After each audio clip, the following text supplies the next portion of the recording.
যেই খাবারটা আমার খাওয়া নিষেধ সেই খাবারটাই আমার বারবার খেতে ইচ্ছে করে এবং সেই খাবারগুলোই আমার খুব পছন্দের।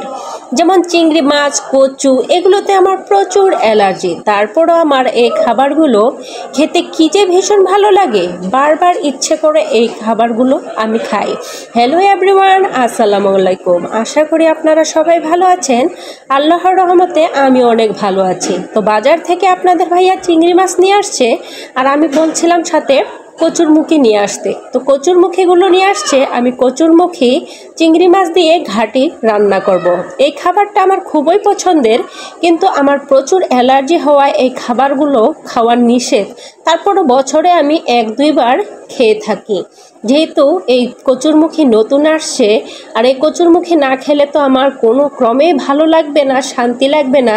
যেহেতু আবার চিংড়ি মাছ নিয়ে আসছে, আমার বাচ্চারা চিংড়ি মাছ খুবই পছন্দ করে, শুধুমাত্র আমার জন্য ওরা খেতে পারে না।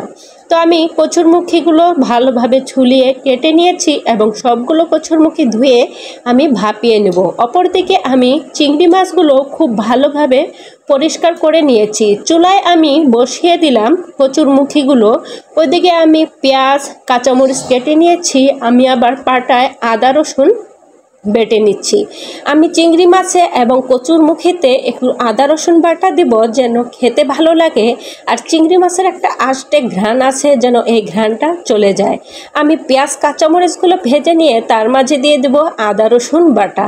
আদা রসুনগুলো সামান্য নেড়ে চেড়ে আবারও দিয়ে দিলাম চিংড়ি মাছগুলো। আমি একটু চিংড়ি মাছগুলো ভেজে নেব। চিংড়ি মাছগুলো ভেজে নিলে চিংড়ি মাছের আষ্টে গন্ধটা বেরিয়ে আসবে।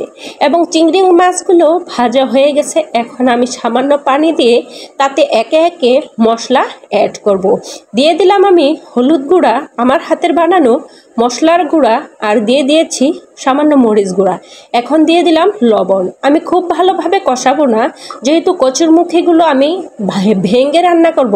সামান্য কষিয়েই আমি কচুরমুখীগুলো দিয়ে দিলাম, যেন কচুরমুখীগুলো একটু ভালোভাবে সেদ্ধ হয় এবং গলে যায়। খুব সুন্দরভাবে আমার কচুরমুখী কষানো হয়ে গেছে। এ পর্যায়ে আমি ভালোভাবে খুন্তি দিয়ে নেড়ে চেড়ে কচুরমুখীগুলো আদা গলিয়ে নেব। যেহেতু আমি একেবারে গলাবো না, তাই আদা গলানো হয়ে গেছে।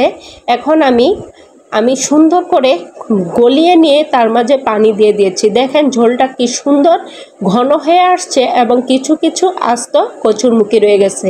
শেষ পর্যায়ে আমি দিয়ে দিলাম কিছু কাঁচামরিচ এক্সট্রা ফ্লেভারের জন্য। তো তরকারি নামানোর আগে কাঁচামরিচ দিলে কী যে সুন্দর ঘ্রাণ লাগে, আর দেখতে যেমন সুন্দর হয়েছিল, খেতেও কিন্তু দারুণ মজা হয়েছিল। তো আজকের ভিডিওটা কেমন লেগেছে অবশ্যই কমেন্টে জানাবেন।